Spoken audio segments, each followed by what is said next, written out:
चलिए अगला क्वेश्चन देखते हैं। 11 नंबर क्वेश्चन है। 11 नंबर क्वेश्चन आपका त्रिकोणमिति से आया। त्रिकोणमिति का आप परिचय कहते हैं या त्रिकोणमिति कहिए, आ गया त्रिकोणमिति से।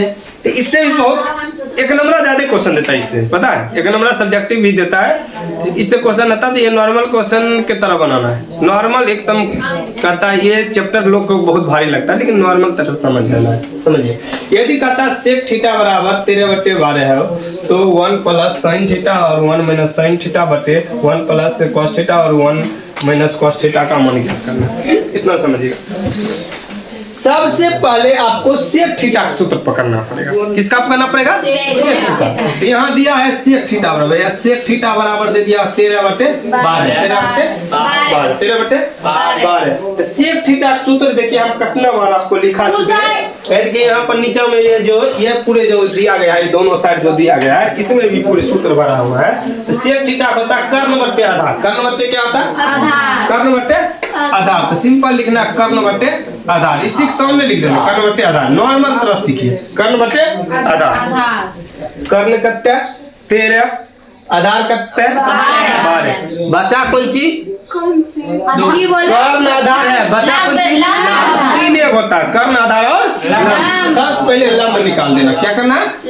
पहले लिख देना कर्ण बराबर 13, आधार बराबर 12 और लंब बराबर वाट। लंब बराबर वाट, मतलब लंब को निकालना है। लंब बराबर सूत्र क्या तब हुआ? √100 कर्ण के स्क्वायर माइनस आधार के स्क्वायर।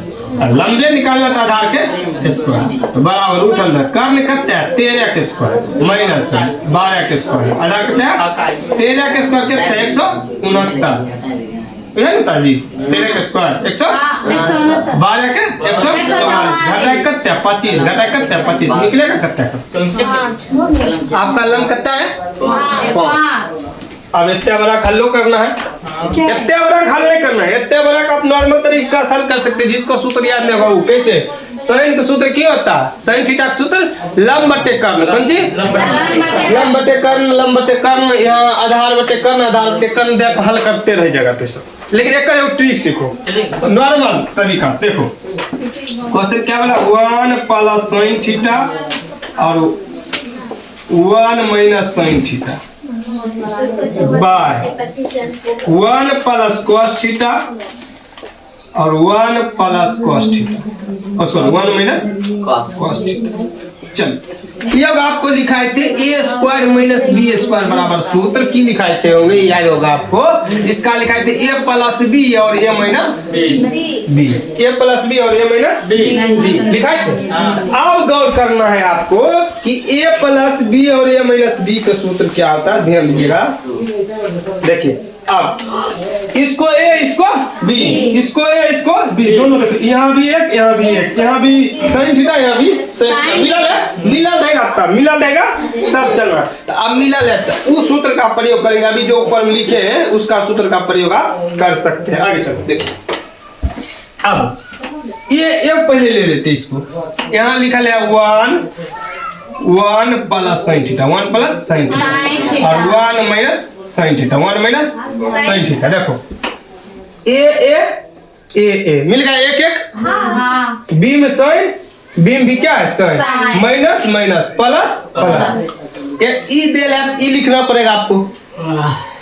आप बताओ ए का यहाँ ए लिखा, ए का जगह कितना है? ए के स्क्वायर माइनस है तो बी के जगह कितना है? Sine theta. Sine theta square, sign square theta, sine square theta. आप ई दोनों को बदला कौन सी लिखेंगे? ई लिखेंगे। वो नहीं है, नीचे में भी है 1 प्लस कॉस थीटा और 1 माइनस कॉस थीटा। मतलब यहाँ भी क्या होगा? अगर यहाँ कॉस दे ले, अगर कॉस तो यहाँ भी क्या दे ले? कॉस दे ले, तो यहाँ निचला भी क्या होगा? 1 के स्क्वायर माइनस कॉस के स्क्वायर। क्या होगा?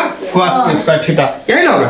तो दोनों को लिख देना, बराबर करते। देखिए इसका कितना होगा? 1 माइनस 1 के square minus sine square theta बटे 1 इसके square minus cos square theta, cos square theta. अब देखो बराबर 1 के स्क्वायर हुआ 1 sine square theta, sine square theta दे दीजिए। सिंपल है दोनों, साइन स्क्वायर थीटा बटे 1 1 square 1 minus cos square theta, cos square theta दे दीजिए। यहाँ लिख देते हैं, इसको रिमूव करेंगे। 1 माइनस sin स्क्वायर थीटा बराबर cos स्क्वायर थीटा। 1 माइनस, देखिए यहाँ सूत्र लिखल है आपका, यहाँ पूरे भरल है। देखिए 1 माइनस sin स्क्वायर थीटा बराबर क्या होता है? cos square theta. क्या होता है? cos square. याद ले 1 माइनस sin स्क्वायर थीटा बराबर cos स्क्वायर थीटा। तो यहाँ देंगे आपको cos स्क्वायर थीटा बटे, और 1 माइनस cos स्क्वायर थीटा बराबर sin स्क्वायर थीटा। क्यों हो जाता है? sin square theta, sin square theta. अब यहाँ पर चलेंगे अपना cos का सूत्र, आधार बटे कर्ण, आधार बटे कर्ण, आधार बटे कर्ण, स्क्वायर है तो बाय। साइन का क्या होता है? लंब बटे कर्ण, स्क्वायर है तो स्क्वायर बराबर, यहाँ बराबर करते हैं क्योंकि इसमें 2 है। आधार कितना हुआ? अरे 12, कर्ण कितना? 13 के स्क्वायर। नीचा लंब कितना निकला है? 5, कर्ण कितना? 13 स्क्वायर। यह कर लेता बराबर 12 के स्क्वायर 144, 13 के 169 बड़का पे, 5 के स्क्वायर 25, 13 के 169, 144 बटे 25। ये आपका आंसर नॉर्मल। जल्दी जल्दी लिखिए। सब्सक्राइब